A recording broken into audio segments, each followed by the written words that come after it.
bem-vindos ao canal A Mulher que Ama Livros e hoje venho falar, como diz o título, não é? Sobre este livro, A Quebra Sombria de Elizabeth Frankenstein. Então, eu estou a ler este livro para o projeto da outra Mafalda, Lê-se te atreves. Eu vou deixar o link diretamente para o canal dela na caixa de informações. E foi esta leitura que eu escolhi para começar este desafio, de ler livros de terror, horror. Eu já tinha este livro há algum tempo na minha estante e comprei por causa da capa e porque sou fã de Frankenstein, do clássico Frankenstein. Foi um livro escrito em 1826, que eu já li juntamente com o Clube dos Clássicos Vivos e nós tivemos uma discussão muito rica. É um livro curtinho, se lê muito bem e que eu super recomendo antes, se possível, destas histórias recontadas. O que é que os autores fazem? Às vezes pegam na história original e dão uma vestimenta diferente, não é? Acabam por contar uma história baseada, ou tenham uns elementos principais, não fugindo muito, mas com personagens diferentes ou com foco no enredo de forma diferente. Portanto, um outro ponto de vista. E esta autora, que eu nunca tinha lido, Kristen White, surpreendeu-me bastante. Eu normalmente não gosto muito quando mexem nas nossas histórias originais, dos clássicos. O que tem acontecido é que cada vez que eu leio um livro que foi inspirado de alguma forma num clássico e dão assim outra versão, nunca corre bem. Mas deixem-me nos comentários se vocês conhecerem algum título que tenha feito, autor que tenha feito isso e vocês tenham gostado, ok? Combinado? Eu agradeço as vossas sugestões. Então, a autora leu Frankenstein e ficou apaixonada pela história. Mas mais do que ficar apaixonada pela história, ela ficou apaixonada pela escritora de Frankenstein, a nossa Mary Shelley. Então ela decidiu fazer uma espécie de homenagem à autora e queria contar a história do ponto de vista feminino. Ela sabia que a sua protagonista tinha que ser uma mulher. Então ela agarrou na personagem Elizabeth, que na história original é a prima de Victor Frankenstein. E é uma personagem secundária que não tem assim tanta relevância, não é? E acaba por trazer ela para o palco principal da história e entregar-lhe assim todo o carisma, toda a personalidade forte, toda a importância que ela não tem na outra história.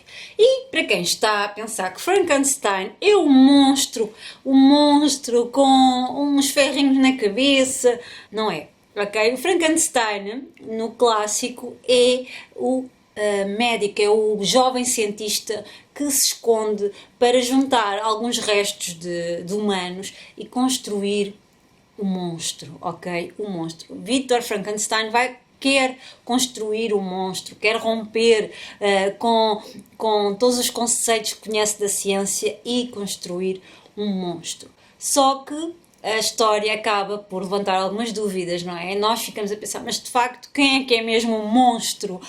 Não será ele? Não sei. Fica a dúvida, tem que descobrir, vale muito a pena. Vocês vão adorar este clássico, que tenho quase a certeza. Se não vão adorar, vão gostar, vão entender que depois desse livro, e esse livro foi de facto muito importante, vão entender que depois surgiram todas umas histórias, não é?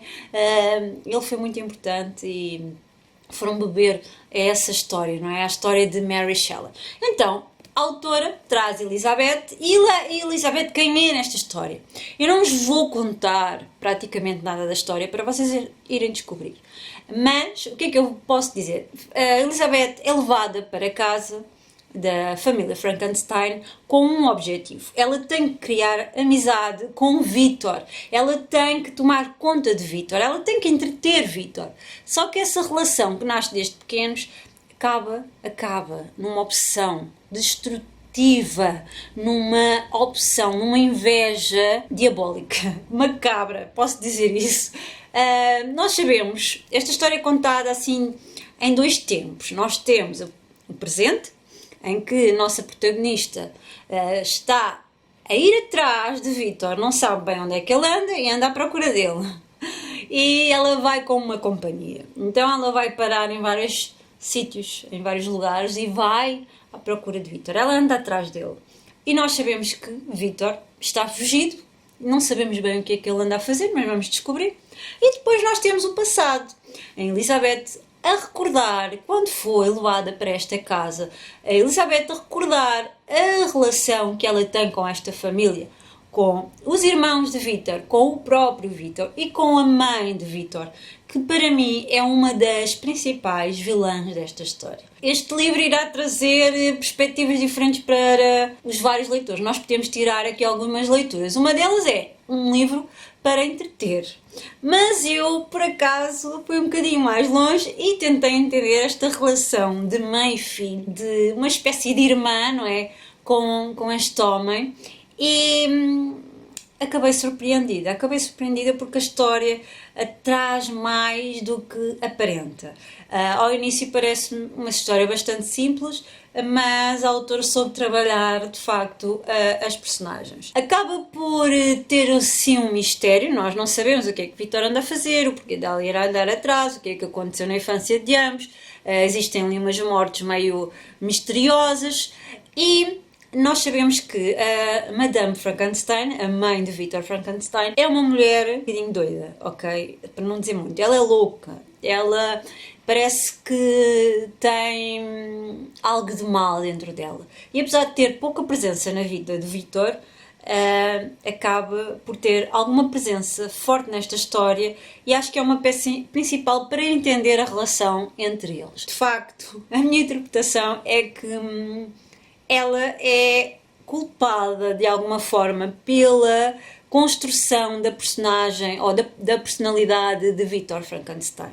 Ela como mãe, ela é o exemplo, não é? Não existindo a ausência de um pai, ela é o exemplo, é a figura maior e de facto é nela que Victor pode tirar os exemplos e ele constrói-se e ele desenvolve o seu lado, o pior lado da sua personalidade é desenvolvido através muito desta relação com a sua mãe. Pelo menos acho que ela contribuiu bastante para isso. A história acaba por mostrar, e esta história também mostra a influência que os outros têm em nós, nas nossas ações, na forma como é importante ter bases felizes e memórias bonitas. Acho que tudo pode influenciar para o contrário. Mas esta é a minha perspectiva. E a autora muitas vezes em vários capítulos deixa as perguntas, levanta as questões, como se fosse Frankenstein a perguntar-se a ela mesma e levanta as questões e nós ficamos, será, tem razão, não tem? Isso, por acaso, foi uma das coisas que mais me incomodou, é que a autora explica muitas coisas. Ela não dá abertura para eu, enquanto leitora, querer tirar as minhas próprias conclusões. Ela limita as minhas próprias interpretações. Ela explica, ela depois faz resumos, ela indica, não mostra através das ações das personagens, ela explica essas ações. E eu não há uma coisa que me agrade na narrativa, quando os autores não acreditam no potencial do leitor que têm à frente. Mas ok, eu gostei deste livro, foi um livro que eu li com interesse, com curiosidade, gostei do desenvolvimento das personagens. Acho que a autora enrola nas últimas páginas, não era necessário, acho que chegava ali e podia ter terminado, mas eu acho que ela quis estender um bocadinho mais, e então inventou mais uma coisinha, mais outra coisinha, só para andar mais um bocadinho à frente. Não vi necessidade, não sentia, não era necessário, acho que ficava bem por ali. Mas pior do que isso é que os mistérios nunca são bem mistérios, nós já sabemos. Eu pelo menos já sabia. Não sei se foi o facto de já conhecer a história, não é? Conheço a história original. Quando a história começa a revelar todo o mistério, eu já sabia. Quando começam a falar de determinados assuntos e sem contar tudo e depois contam mais à frente, eu já sabia. Porque já conheço a história e nada me surpreendeu, pronto. Então o fato da surpresa não existe. Aqui nesta história não senti. Aqui no final há aqui uma reviravolta, numa visita inesperada entre Elizabeth e outra mulher. O lugar é interessante e aquilo que é dito também é muito. E acho que é aqui que a história ganha mais conteúdo, ganha mais substância e profundidade. Então eu gostei bastante desse aspecto. Também achei muito interessante e bonito aqui a explicação final da autora para contar a história pelo ponto de vista de Elizabeth e o amor que ela tem pela Mary Shelley. Há uma evidente admiração do marido de Mary pela própria Mary. E é muito bonito o incentivo do marido para a sua mulher escrever, numa altura que as mulheres não eram incentivadas, não é? Para a escrita, para nenhuma das artes, não é? Então, achei muito interessante essa explicação, achei muito interessante ela dizer, quando me sentei para escrever o recontar de um livro que tanto representou para mim, não sabia ao certo por onde começar. Sabia que pretendia uma protagonista feminina, para além disso precisava de um rumo e precisava das minhas perguntas. Esta história, em vez de se focar quem é o monstro, não é? Em vez de responder quem é o monstro ou levantar essa questão, irá focar-se mais na questão de como são criados os monstros, ou como é que os monstros aparecem, são construídos a partir do quê? Quem cria o monstro? Quem criou o monstro? É muito isso. Então fica a minha sugestão de leitura. Eu espero que tenham gostado deste vídeo, tenham ficado curiosos com esta história e se tiverem interesse em comprar o título, fica então na caixa de informações o link direto, o link de afiliado direto para fazerem a vossa compra. E é isto. Eu volto então para um próximo vídeo.